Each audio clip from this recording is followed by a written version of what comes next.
Hello everyone, welcome back to my YouTube channel मनसम्मको YouTube च्यानलमा तपाईँहरूलाई धेरै धेरै स्वागत छ। आई होप तपाईँहरू पनि सन्चै आराममा हुनुहुन्छ होला। हामी पनि एकदमै ठिक छौँ साथीहरू। अहिले चाहिँ बिहानको हेर्नु नि यहाँ झिङ्गा, यसलाई माइन्ड नगर्नु होला किनकि दुधमय हुने घरमा अब गर्मी लाग्यो यसै झिङ्गा त भइहाल्छ होइन। अनि म यहाँ ठ्याक्क चुल्हाको छेउमा बसिरहेको छु तल घरमा। हाम्रो सरले चाहिँ भात लिएर आउनुभयो। कुन हो त्यो त्यहाँ राखेको बिहान ला लैजाने खोइ त बाहिर हाम्रो चाहिँ भात पाकिसकेको छ। अनि मैले चाहिँ के भन्न लाग्यो भने साथीहरू, अनि आज चाहिँ अहिले बिहानको 10 बजे अनि घरको सबै धन्दाहरू मैले हामी बुढाबुढी मिलेर भ्याएर बसेको। अनि यता मेरो मोबाइल ढाल्लाई अनि के भन्नु लाग्यो भने खास अनि सबै घरधन्दा भ्याएर भात तरकारी पनि सबै रेडी भइसक्यो। अब हामी खाने भोक लाग्यो 10 बजे, खाजा नखाएपछि भोक लाग्छ। अनि यताउता गर्दा पनि भयो। अनि हाम्रो बाबा र मम्मी चाहिँ सासू ससुरा अब मामु घर त मम्मी त गइराख्नुहुन्छ बेला बेला वर्ष दिन बिराएर। झिङ्गा चाहिँ माइन्ड नगर्नु होला किनकि यहाँ दुधमै हुन्छ हाम्रो घरमा, त्यही माथि यहाँ चुल्हाको नजिक बसिरहेको छ। अझ गर्मी महिना अहिले त पानी परेर झरिहालेको। आज बिहान हिजो रातिदेखिको अहिलेसम्म अहिले चाहिँ छ्याङ्ग भए। अनि पानी काम गरेको हो कि मैले चाहिँ हातमा पनि कालो जानुभित्र। ए हाम्रो ससुरा बाबा चाहिँ 9 वर्षको यो ग्यापमा चाहिँ बल्ल यसपालि ससुराली जानुभयो। हाम्रो ससुरा बाबा चाहिँ 9 वर्षको ग्यापमा कस्तो भिडियो बनाउन नि दिन्न क्या। हाम्रो ससुरा बाबा चाहिँ 9 वर्षको अन्तरालमा ससुराली जानुभएको छ। अनि गाउँको मान्छेहरू पनि छक्क पर्नु भएको छ क्या।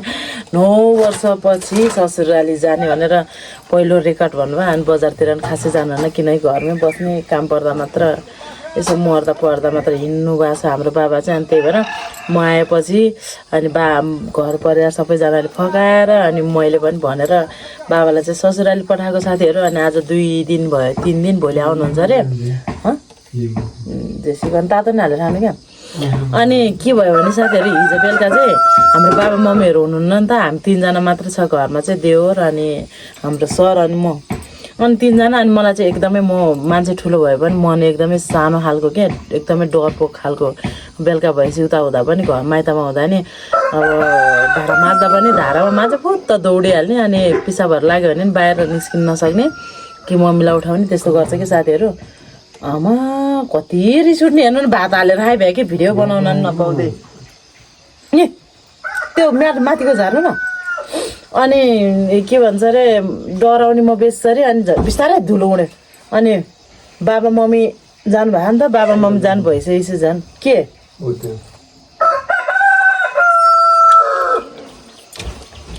एक्लै भात हालेर खायो हेर्नु। अनि हामी 3 जना मात्रै एकदमै डर लाग्छ नि त मलाई बेलुका भएपछि। साथी चाहिन्छ। अनि अस्ति झन् अनि हाम्रो बिचमा सर बिरामी भएको थियो, बिरामी हुनुभएको थियो कि बिरामी भएको थियो। अनि टोइलेट जान पनि आमा चरा हेर्नु न। अनि टोइलेट जान पनि अनि बिरामी भएर बस्ने। अनि मम्मीलाई, सासू मम्मीलाई आमा चरा हेर्नु न त्यहाँ जुडेलो आएर बस्छ क्या। अनि मम्मीलाई बाहिर राख्ने, म टोइलेट गर्ने गरेर 2-3 दिनसम्म बिचरा मम्मीलाई। अनि अहिले बाबा मम्मी जानुभयो। अनि सबै छक्क पर्नु भयो। अब धेरै वर्षपछि जाँदाखेरि अब मलाई पनि पठाउन रहर लाग्यो। मम्मीलाई पनि सँगै हिँड्नु मन लाग्यो बिचरा। अनि बल्ल बल्ल फकाएर पठाएको। 2-3 दिन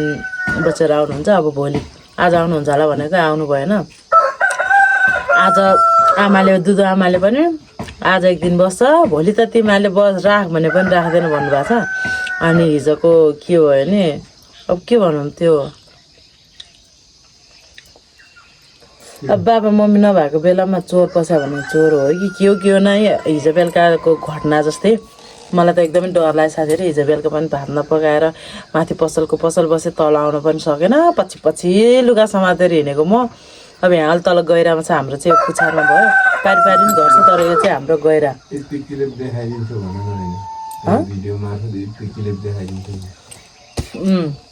त्यो भिडियो चाहिँ बनाएको छ, फोटो पनि खिचेको छ, त्यो राखिदिन्छु मैले है। अनि त्यो अहिले हाम्रो गहिरामा छ नि त घर अनि त्यही भएर अलिक डर लाग्ने हो कि बेलुका भएपछि चाहिँ डर लाग्छ मलाई पुछारमा भयो अनि माथि पसलमा चाहिँ हुन त बेलुका भएपछि जता पनि डर लाग्छ माथि पनि त चोक यता पनि बाटो उता 3 चोके छ ठ्याक्कै यता यता यता बाटो अनि यहाँ घर भयो ठ्याक्कै त्यस्तो छ माथि त मान्छेहरू हिँडिरहन्छ नि त अनि तल नि हिँड्न त गाडीहरू हिँडिरहन्छ भए पनि हिजो चाहिँ के भयो भने मम्मी बाबा अस्ति जानुभएको अनि हिजो म घरको धन्दा भ्याएर माथि पसलमा बसेर आएर भात तरकारी बनाएर खाँदामा बनाउँदा 11:30 भएको थियो खाने बेलामा 12 12:30 भएको थियो होला अनि बनायो खायो अनि खाएर भाँडाकुँडाहरू सबै सर्लक्क माझे बाबा मम्मी हुनुहुन्थेन अनि कुखुरा बाख्राहरूलाई पनि चित्त बुझायो अनि माथि अब फेरि हिजो स्कुलको विद्यार्थीहरू थिएन नि त हिजो अब 3-4 दिन बिदा छ अनि त्यो भएर अनि मान्छेहरू खासै हुन्न अब गाउँको अलिअलि हुन्छ अनि नभए काम पर्नेहरू घरमै बोलाउन आउनुहुन्छ नि त अनि त्यही भएर माथि घाम चर्क्यो कि बेसरी चरक्क भएको थियो अनि हिँड्न पनि अल्छी अनि सधैँ माथि बस्ने अनि बाबा मम्मी हुनुहुन्थेन अनि भात खाए बनाएँ बाख्राहरूलाई अनि कुखुराहरूलाई आएर दिएर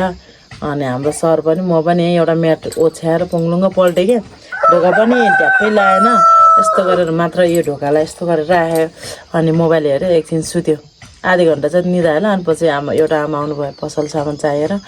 अनि 2 बजे थियो कि हो नि अनि मैले उठेर अनि बाख्रा फेरि कराएँ बाख्रालाई घाँस हरिदिएर कुखुरालाई आएर दिएर म माथि पसल गएँ अनि माथि पसलै बस्छु भने मैले चार्जरहरू मोबाइल पनि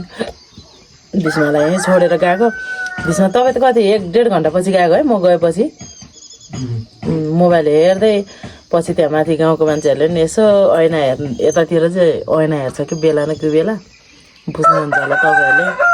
ऐना भनेर अनि साथीहरू बटुल्यो अनि भीष्म यहीँ थियो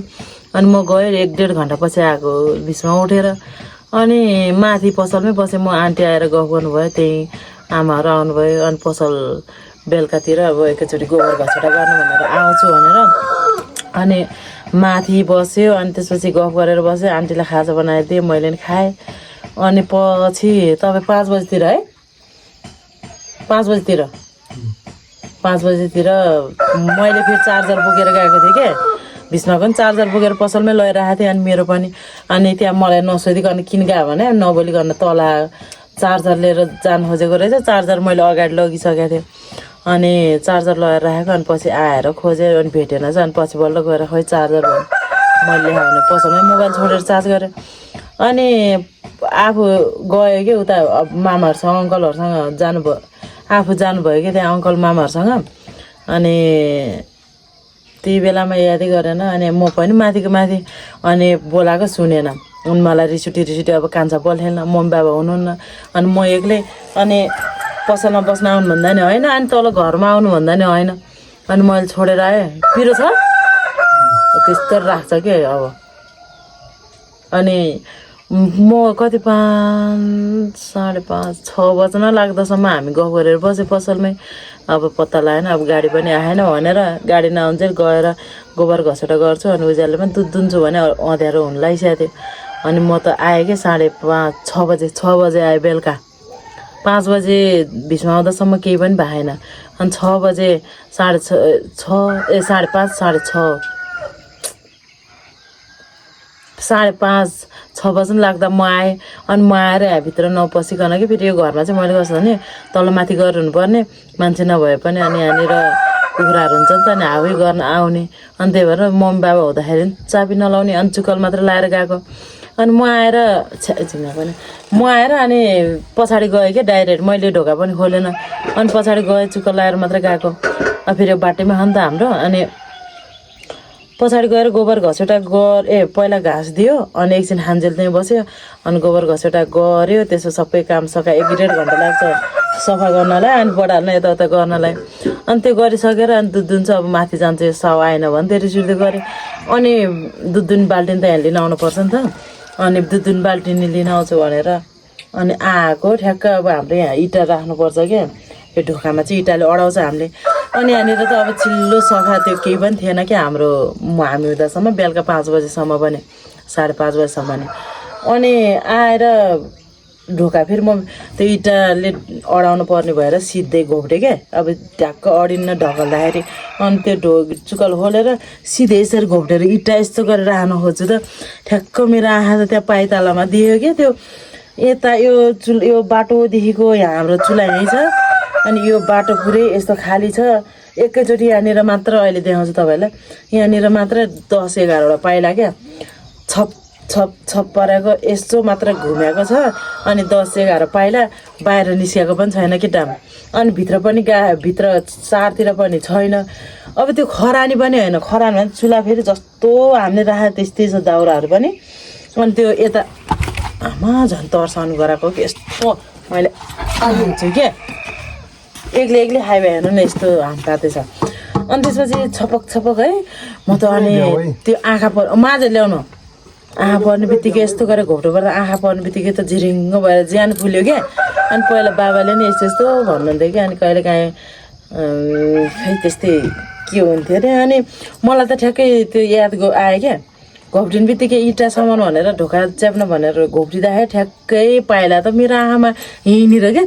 अनि फेरि अब यता दायाँ बायाँ हेरेँ सेतो कतै छैन क्या चोखो छ यता अनि उता भित्र पनि भित्र छैन यहाँ बिचमा मात्र कसरी पुग्यो बिचमा छप छप छप अहिले भन्दा पनि कस्तो काँडा उम्रायो मलाई यहाँ बस्न पनि डर लाग्यो अनि बेलुका पनि त्यही भएर भात तरकारी नबनाएको मैले पछि सबैजना मिलेर बनाएँ माथि खाएँ अनि भाँडा पनि नमाजी सुतेको हो क्या तल अनि त्यो पाइला देख्यो अनि मैले के सोचेँ भने अनि त्यहाँको अब डर लाग्यो मलाई यसै त बाबा मम्मी नभएको घर अनि मैले दिमागमा कुरा खेल्दै गएँ अनि चुकन लाएन खुल्ले राखिदिएँ मैले अनि दुध दुन गएँ अनि दुध दुधा पनि त्यही दिमागमा आएको छ अनि बिचमा आएपछि अनि सोध्छु अनि बिचमा आएको एकचोटि उसले रहेछ भने ठिकै छ नभए के होला भन्ने मनमा क्या डर लाग्यो नि त एक्लै भएपछि अनि ठ्याक्क अनि मैले दुध भ्याएर दुध पनि छिटो ल्याएर त्यहाँ के अरे कराईमा नखनाइ अनि आगो पनि नफुकी बाल्टिन त्यहाँ राखेर ढोका लायो अनि उतापट्टि हात मुख धोयो अनि कपाल बिग्रेर कपाल डल्ला पारेर बाँध्नु ठ्याक्क आयो बिचमा अँध्यारो हुन लाग्थ्यो अनि हात मुख धोयो क्या बिचमाले हात खुट्टा त धुएको थिएन अनि हात मुख धुन थाल्यो अनि मैले सोचेँ एकचोटि सोध्छु भने अनि खै तपाईँको पाइला देखाउनु त भने किन भने देखाउनु न एकचोटि भने यस्तो चप्पल खोलेर उचाले केही छैन कि त्यो सेतो भने केही छैन चप्पल लगाएर हिँड्यो अनि झन् जिरिङ्ग भयो अनि किन भने अनि त्यहाँ भित्र त पाइला भनेको कि मैले अनि भित्र त पाइला छ के हो भने अनि हरर आयो अनि हरर आउनु बस्नु है यहाँ अनि हरर आउने बित्तिकै अनि मैले देखाएँ अनि ऊ आफै छक्क पऱ्यो क्या अब बाहिरबाट गएको पाइला एउटा छैन अब खरानी होला भने त्यो खरानी पनि होइन क्या छुट्टै खालको सेतो छ क्या च्याप त्यो मैदाको पिठोमा टेके जस्तो नि के अनि त्यसपछि मलाई बेसी डर लाग्यो अनि बिचमा आएर डर छक्कै पऱ्यो अनि मम्मीलाई फोन गरेर देखायो झिरिङ्ग भयो क्या अनि त यहाँ बस्न पनि सकेन म त पछाडि अनि माथि गएर मेरो पालो फेरि त्यहाँ मासु चाहियो भने पसलमा गएँ अनि माथि पसलमा बसेँ पसलमा पनि भाइलाई राखेर यहाँ तुम्रो झुन्डे हेर्नु साथीहरू यस्तो डर लाग्यो अब चोर भन्नुभन्दा अब केही पनि गरे होइन फेरि अब चोरले फेरि किन त्यो छप टेकेर मेटाउनु पर्ने त्यो पनि मेटाएन त्यो छुट्टै खालको छप पारेर राखेको छ क्या भित्र पनि गएको छैन ठ्याक्कै यहाँ बिचसम्म यहाँ देखाउँछ यहाँनिर अब यता हामीले यसरी लोटाएर राख्छ नि यतातिर कतै केही छैन अनि यहाँनिर बोरा ओछ्याएको ठाउँमा यो बोरा त मैले यहाँको अघि लिपे भएर त्यहाँ ल हो यहाँनिर यो पुरै केही छैन यहाँसम्म त्यो पर एकैचोटि यो बिचमा छ्याप परेको छ अहिले फोटो राखिदिन्छु भिडियो राखिदिन्छु होइन यस्तो डर लाएर अनि हामीले चाहिँ अब शङ्का के खालको शङ्का गर्ने गाडी हाल्नु कसमा भिडियो राखिदिन्छु साथीहरू के हो अनि एकदमै डर लाग्यो मलाई चाहिँ अनि अब मनै त होइन झन् आफै एक्लै उनीहरू माथि अनि त्यही भएर बस्न पनि डर लाग्यो के हो अहिले यो भिडियो चाहिँ मैले राखिदिन्छु कस्तो के डर लाग्यो अब हामी चाहिँ भात खान्छौँ साथीहरू त्यो अहिले एकछिनमा राखिदिन्छु ल हेर्न खालि मिठो खान्छ अनि खालि लर्ने भन्छ बल धेरै भएर म पनि के ल्याएर उरे चिया पनि सेलाइसी ल्याइदिन्छ यार पानी उता छ पानी त्यसो